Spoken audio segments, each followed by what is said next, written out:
Eu chamei o Silvio para bater um papo, o Silvio Matos, diretor, né, da IMM, presidente da IMM Creative Marketing. Conheço o Silvio há um bom tempo e é um publicitário que entendeu muito antes do que o mercado está falando que esse caminho de dados ia balançar tudo que estava fazendo hoje. Nesses últimos anos foi sempre aprendizado estar com ele para ouvir coisas que me faltavam, que era esse lado de um olhar mais abrangente de publicidade, de criatividade, mas sempre pensando como é que eu entrego esse negócio para o cliente. Como é que você entendeu que dados era o futuro muito antes de falar de dados em algum momento? Obrigado, Cris, por me chamar, é um prazer estar com você sempre. Na verdade, eu entendi que o dado era importante porque há uns 17 anos atrás alguém me explicou, você conhece, você mesmo me explicou há 17 anos que diabo era essa teia de aranha chamada informação, dado e como é que isso circulava num ambiente comercial. Eu sempre fui um cara muito curioso, apesar de focado muito no trabalho criativo, estratégico à frente das marcas, eu sempre quis olhar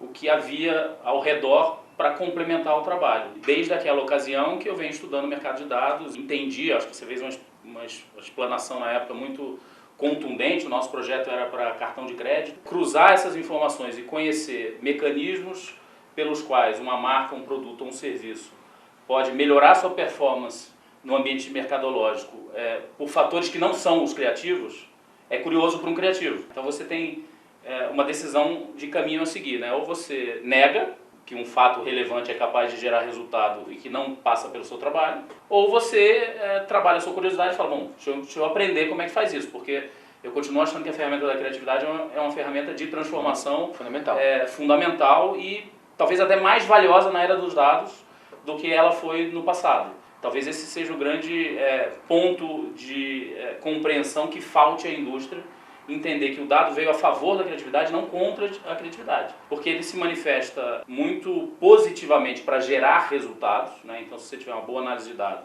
e se você souber usar esses dados dentro de uma tática funcional, seja conversão, seja qualificação, etc., você vai alcançar seus resultados. O que vai acontecer entre o número de resultados alcançados e a qualidade desses resultados ao longo do tempo pode ser um fator de grande espaço para a criatividade, ou seja, dados vão ser relevantes, a leitura e a ativação desses dados vão ser incrivelmente importantes, mas a criatividade é que vai fazer a grande diferença dessa curva de transformação do negócio. E eu vejo dessa forma, acho que o interesse veio lá de trás e depois, sempre que eu tive algum grande projeto onde a geração de dados se tornasse relevante, eu sempre debrucei um pouco sobre isso e trouxe para o ambiente das nossas propostas de serviço. Além disso, o fato da digitalização dos meios de comunicação ter acontecido muito fortemente nos últimos 20 anos, já gerou um novo contexto onde os dados são gerados, que é essa questão de redes sociais, de cookies e tags e etc. Tudo isso nada mais é do que o que você sempre fez na sua trajetória de dado, mas você tinha que fomentar o dado, né? Você tinha que formar o dado na captura da informação. Hoje a informação é circulante num ambiente chamado internet e ali os diferentes sistemas vão gerando esses dados, então tudo isso se junta numa grande piscina de informações. Então acho que isso também é outro avanço que faz com que os criativos e os pensadores estratégicos de marcas e negócios tenham que de forma quase que obrigatória, aprender a lidar com isso. Eu sempre achei que não adiantava nada se não tivesse a última milha. E cada dia que a última milha for melhor, mais inteligente, mais bonita, mais criativa, mais bacana fica a última milha. Mas ainda tem muita resistência, né? Então você pega os grandes grupos, as grandes agências, elas nascem de um processo de ganhar, da forma de ganhar dinheiro, né? E quando a gente olha, pelo menos a gente olha o mercado, essas novas agências, principalmente digitais também que entram, elas falam assim, eu sou uma agência digital, mas ao mesmo tempo eu continuo olhando a mesma forma de ganhar dinheiro ou fazer da última vez. Eu estava vendo Super Bowl e uma grande marca de varejo estava lá anunciando nos intervalos do Super Bowl. E uma coisa meio nonsense, né? Porque assim, não necessariamente estava dirigido ao público do Super Bowl, ao mesmo tempo um cara que estava mastigando bolacha e cuspindo, fazendo uma cena meio nonsense na televisão, num público que assiste Super Bowl e é um público diferente. Como é que a gente planeja sem necessariamente olhar o dado no micro, como eu sempre fiz, mas eu posso hoje, através disso que você falou, de redes sociais, cookies, captura de navegação, entender perfis muito melhor do que eu entendia há 25 anos atrás de publicidade, né? Eu fazia uma pesquisa de mercado entendia lá mães, homens, pais, crianças, etc. Agora eu tenho vários tipos de mães, vários tipos de pais, vários tipos de crianças. Acho que tem um passo, não sei se não é um passo atrás, mas um passo lateral para entender, que é o seguinte: existe um fator humano relevante que é o comportamento da audiência. E se a gente soubesse a priori tudo que a audiência fosse fazer, a gente tinha outro tipo de trabalho. A gente nunca sabe exatamente aquilo que vai acontecer, mas a gente aprende com algumas derivadas de contexto. Então, pegando o teu exemplo do Super Bowl, o que acontece no Super Bowl é o seguinte: ele não está falando com aquela audiência. Ele está falando com todo mundo ao mesmo tempo, porque estar no Super Bowl é um fato relevante. Entendi. E ao se tornar um fato relevante e circular isso nas pessoas, em vários diversos públicos, faz com que a marca se torne relevante. É uma questão de marca mesmo. É uma questão de marca e uma questão de competência para circular a informação num grupo social bastante abrangente.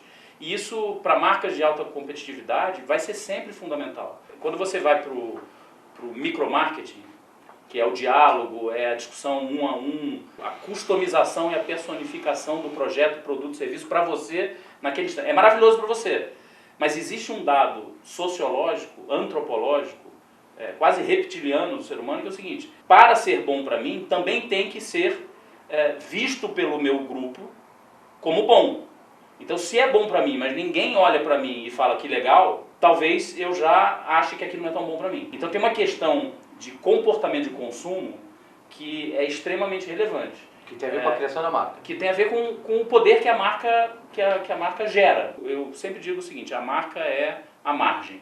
A diferença entre um produto e o outro é a história que você conta sobre ele. A marca ajuda você e o seu público a se encontrarem. Neste encontro, existe uma série de fatores relevantes ali, de combinação de percepções, interesses, vontades, ansiedades, dores que são sanadas pela compra daquele produto. E aí, em determinados pontos, não adianta você ser apenas uma informação extremamente relevante sobre o Silvio, que você sabe vai ter alto potencial de conversão, porque você me estudou totalmente através dos meus dados gerados. Se o Silvio só vai tomar a decisão de escolha sobre aquela marca, produto, serviço, se eu souber que o Cris também tomou, se eu souber que outra pessoa também tomou, porque eles vão avalizar a minha decisão de compra. E hoje existe uma questão mercadológica que é o seguinte: todos os mercados são extremamente competitivos. Não existe mais monopólio. E cada um com a sua narrativa. O fato relevante social hoje de escolha de consumo é o chamado paradoxo das escolhas. A gente tem tanta marca para escolher e tanto produto para escolher que o ato contrário e contínuo é sempre a frustração. Então, o fato é o seguinte: lembra, 25 anos atrás você tinha duas marcas de cerveja, Brahma e Antártica. Então, você tomava Brahma, você tomava Antártica. Você não tinha frustração. Hoje você tem, num pão de açúcar da esquina, talvez 273 marcas diferentes de cerveja. Então, quando você vai lá e escolhe 4 marcas, e eu vou na tua casa e bebo e falo, pô, não gostei muito dessa, você vai falar, pô, eu comprei errado, né? Tinha 275, caralho. Paradoxo da escolha. Né? Eu tenho tantas escolhas que eu estou sempre frustrado com a escolha que eu mesmo faço. Eu nunca tenho certeza. E a gente chegou a um ponto tão grande desse desequilíbrio da relação entre as pessoas com as marcas e os produtos, que as pessoas atribuem a elas mesmas o fator de derrota na escolha. Então, marcas de prestígio tem muito isso. Ninguém tem dúvida que a Nike é uma marca de prestígio fantástica, fabulosa. Aí você compra um tênis, o tênis solta a sola, a culpa é sua. Você sempre dá azar. Você vai pra casa e fala, pô, mas é sempre comigo a mesma coisa. Como sempre com você? Isso é um produto industrial, você é uma fábrica. Você tem todo o direito de pegar esse produto e ir lá e falar, cara, você tá maluco? Só usei 2 vezes e a sola saiu. Tudo isso é um fato extremamente relevante. Então, posto de lado toda análise técnica de dados, informações que fazem com que você possa ser preditivo nas suas campanhas, que você possa automatizar ofertas, etc., é extremamente inteligente, relevante e pertinente. Mas deve-se olhar com a ótica também daquilo que é contexto social. Então, por isso que a criatividade continua sendo extremamente relevante. Como que a gente tem tantas marcas hoje que criaram muito valor como marca através da boa prestação do serviço, da boa qualidade do produto, e sem necessariamente despejar aquele dinheiro enorme na criação da marca.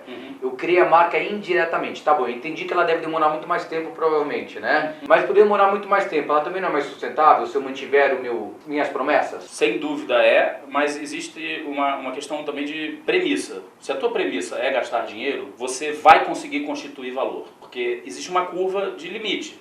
Mesmo que você seja muito melhor, muito mais bacana, então assim, Caraíva é muito mais legal que Dubai. Mas Dubai tem tanto dinheiro, cara, que não adianta competir, esquece.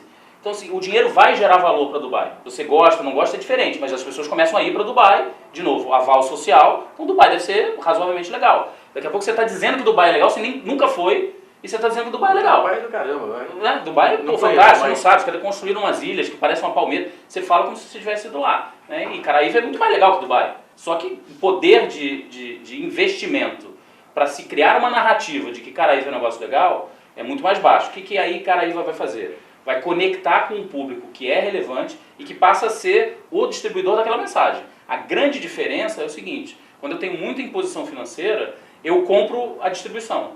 Quando eu tenho pouca capacidade financeira, eu tenho que conquistar a minha distribuição. E vão ter que constituir sua história de forma autêntica. Eu tenho dinheiro, eu não preciso ser autêntico. Outra forma de determinar posicionamento de mercado. Poder. Então eu sou o governo, eu vou determinar aqui que tem uma lei que enfim, proíbe um determinado segmento e eu entro do meu jeito que eu quiser. Ou favoreço não tem jeito, não tem como competir nisso. A última essência da competição para quem é pequeno é a autenticidade. É você ser realmente aquilo que você se propõe a ser e você conquistar o seu meio de distribuição. E aí esse é o paralelo com a mídia tradicional. Ou seja, antes eu não tinha nem essa oportunidade, porque eu conquistava o meu meio de distribuição, que são as pessoas para as quais eu ofereço o meu produto, ou aquelas a quem eu sirvo, que vão falar para quem? Vão falar onde? Não tem canal, né? Não tem janela de distribuição. Então elas vão falar para 7 amigos. Hoje elas falam para 7 milhões de amigos. Hoje um influenciador fala para 10 milhões de amigos. Esse é um fenômeno de distribuição. Essa é a grande diferença do mundo do passado para o mundo da distribuição. Falando de distribuição. Então a gente tinha um paralelo de imposição, que era a mídia tradicional impositiva. 2 canais, 2 jornais, 2 revistas, acabou aí. Dinheiro e imposição. Eu vou te obrigar a ver o meu comercial de 30 segundos porque eu quero, não é porque eu conversei com você. Hoje, a distribuição precisa ser conquistada. Por quê? Porque eu vou postar na minha página. Se você quiser ver e se você gostar, você eventualmente vai dar um like e vai compartilhar. Você eventualmente vai mandar para uma pessoa que gosta do mesmo produto ou serviço. E daí volta ao conhecimento do cliente. Quanto mais eu conhecer meu cliente, melhor eu faço isso. Por isso que o dado é extremamente relevante. O que me fascina mais no dado, vou voltar para a esfera do comportamento humano. Pesquisa focus group. Não existe, certo? Não existe. É manipulado, tem um cara que é líder da mesa, os outros não falam, tem um time. E gasta-se alguns bilhões no mundo para fazer focus group. O que o dado faz? O dado te dá toda a informação real. Eu não preciso de focus group. Não precisa do focus group. Então o cara diz que, a adolescente de 15 anos diz, eu não quero ir mais para Disney, eu não gosto de Disney. No dia a dia ela está no Disney Channel, ela está comprando coisas da Disney, e aquele dado é muito mais relevante do que a resposta que ela dá. Porque ela não quer pagar por na sala, porque ela não quer Exatamente. Por quê? Tá Comportamento diferente de ação na realidade. O grande fator fundamental da experiência de análise de dado e dessa competência que o dado gera é que aquilo é verdadeiro. Aquilo não é uma especulação. E talvez é por isso que seja tão duro para o criativo. Porque o criativo, ele trabalha com um papel em branco. Né? Agora, o papel já vem cheio de coisa. Ele vem cheio de preenchido, você tem umas lacunas. Só que o ponto é o seguinte, a lacuna pode ser mais interessante do que o papel, entendeu? Desde que você enxergue dessa forma. Se você enxerga sempre como um obstáculo, você parte de um problema e não de uma solução. O criativo gostava da página em branco, assim como o artista gosta da tela em branco. Por que o criativo não olha para um papel cheio de dados e fala assim, peraí, deixa eu entender aonde eu vou usar a minha alta competência criativa para transformar esse cenário, diante do contexto comportamental e das análises, em algo absolutamente fabuloso. E eu acho que isso cada vez mais vai ser notório nos mercados competitivos. Eu queria entender assim, quando que a gente vai ver as grandes agências pensando no cliente indivíduo e não no cliente massa? Porque ele não olha o Cris, ou os Crisos, ou Silvios, ou quem quer que seja, né? Ele olha lá, isso, classe A. Agora, como é que Target eu falo? Profile. Agências vão descer um nível a mais? Elas têm que descer? Eu acho que elas vão descer por obrigação da transformação do negócio. Talvez não se chame mais agências. Eu sou um otimista, na verdade eu sou um possibilista, não sou otimista nem pessimista, eu sou possibilista. E tudo é possível, né? Desde que tenha-se tempo, foco, interesse e paixão em fazer aquilo que se quer fazer. Então tem muita qualidade pensante nas agências. Como vários outros setores, elas estão passando por uma pressão de um novo mercado que se abriu. Então as agências vão passar por esse tipo de transformação. Elas vão sair de um estado letárgico de viver num comportamento de agenciador de espaços de mídia. Na verdade, muitas delas são reféns desse sistema. Ainda não é tão mau negócio a ponto de se fechar. Então vamos esticar essa corda enquanto a gente ainda tem alguma relevância financeira, né? Nenhuma decisão corporativa é mais forte do que a perder dinheiro. O ponto é, quando essa decisão vier, talvez seja tardia demais para se pegar uma nova curva ascendente de novos modelos de negócio no mercado. Então, acho que as agências estão tomando consciência, acho que as agências estão brigando com suas próprias feridas para tentarem novos caminhos. Então, você vê agências comprando pequenas operações digitais, você vê agências comprando empresas de database, agências criando departamentos, enfim.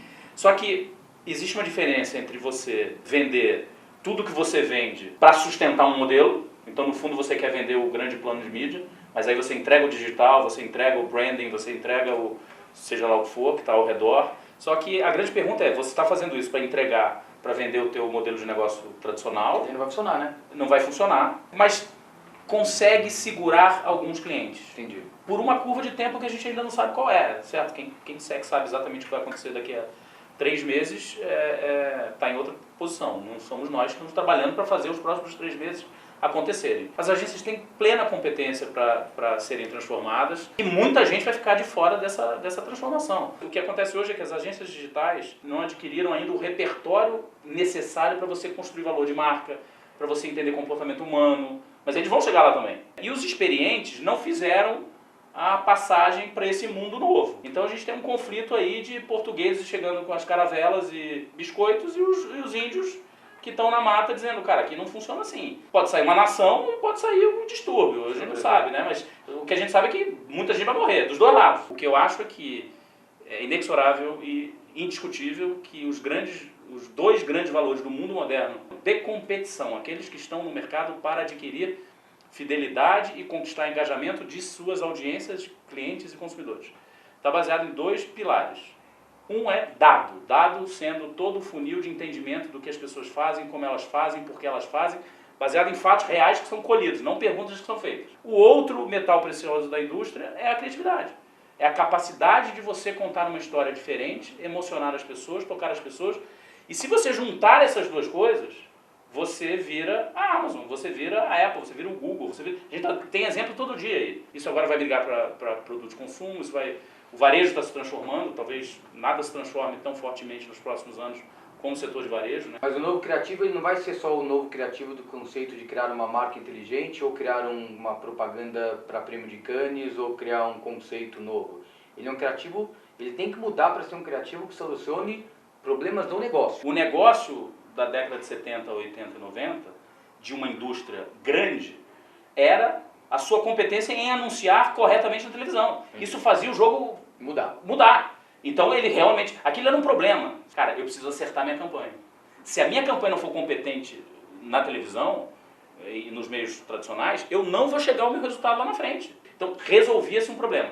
O que a gente está falando agora é migrar de um problema específico, que é a janela de distribuição de uma mensagem na mídia, e passar a um problema do negócio. Então é você olhar antes na cadeia, certo? Antes do briefing, falar qual é o problema que você tem. E eu acho que esse é o grande universo que se abre para os criativos. Eu, particularmente, tenho desempenhado muito o meu papel de me automotivar a encontrar soluções que sejam diferentes de um fator comum de fazer publicidade em 30 segundos, embora a gente ainda faça para alguns casos. Na verdade, assim, tem uma série de outros fatores que atrapalham o nosso entendimento do que é o marketing contemporâneo, mas marketing tem 4 leis. Primeiro é awareness, que é você gerar conhecimento da sua marca. A segunda é penetração ou acesso, ou seja, eu conheço, ouvi falar, awareness, mas não encontro lugar nenhum. Não converte, não vai sair do lugar. Então você tem que ter penetração de mercado, você tem que ter, as pessoas precisam saber a tua mensagem qual é, o teu propósito qual é. O terceiro pilar é familiaridade, ou seja, as pessoas tendem a se relacionar mais com quem elas conhecem e menos com quem elas não conhecem, certo?